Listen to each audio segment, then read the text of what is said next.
Assalamualaikum warahmatullahi wabarakatuh. Anak-anak kelas 8 sekalian, pada hari ini Ibu akan menjelaskan materi IPS bab 3 tentang ekonomi maritim Indonesia. Ekonomi kelautan adalah kegiatan ekonomi yang dilakukan di wilayah pesisir dan lautan serta di darat yang menggunakan sumber daya alam dan jasa-jasa lingkungan kelautan untuk menghasilkan barang dan jasa. Silahkan kalian perhatikan gambar pada tayangan ini yang menunjukkan para nelayan sedang mengumpulkan hasil tangkapan ikannya. Pada gambar ini tampak seorang nelayan sedang menjemur ikan hasil tangkapannya.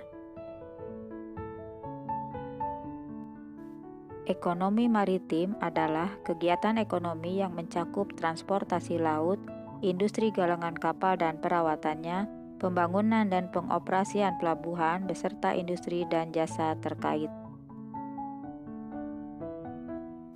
Gambar ini menunjukkan budidaya rumput laut yang dikelola oleh para nelayan.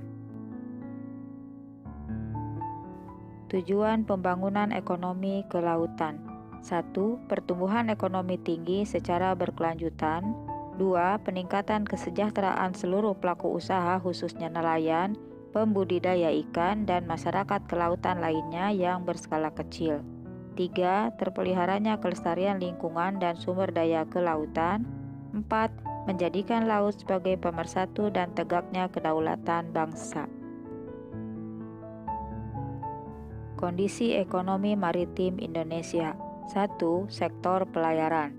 Industri ini merupakan infrastruktur dan tulang punggung kehidupan bernegara. Namun, kondisinya belum baik.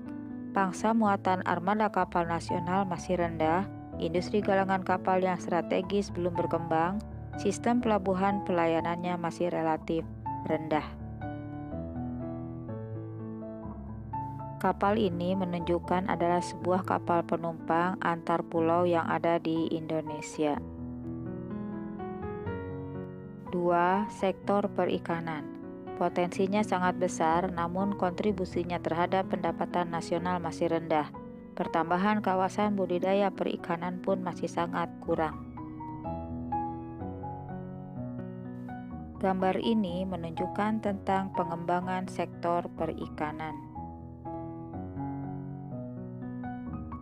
3. Sektor pariwisata bahari. Pengembangannya dapat menyerap tenaga kerja, meningkatkan pendapatan masyarakat, mendatangkan wisatawan asing, dan berdampak positif membangkitkan budaya bahari untuk terwujudnya negara maritim yang tangguh. Namun hingga kini pariwisata bahari belum berkembang dengan baik. Pada tayangan ini tampaklah sebuah gambaran tentang wisata bawah laut. Strategi dan kebijakan pengembangan ekonomi maritim Indonesia. 1. Perubahan paradigma pembangunan nasional dari berbasis daratan menjadi berbasis kelautan. 2. Pelabuhan dan armada pelayaran akan lebih maju.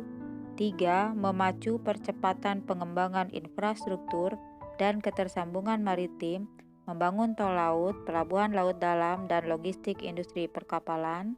4. Menyiapkan 5 pelabuhan besar untuk menyambut ASEAN Connectivity, investasi swasta, dan menyiapkan regulasinya.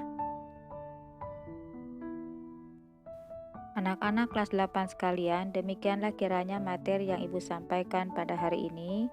Terima kasih. Assalamualaikum warahmatullahi wabarakatuh.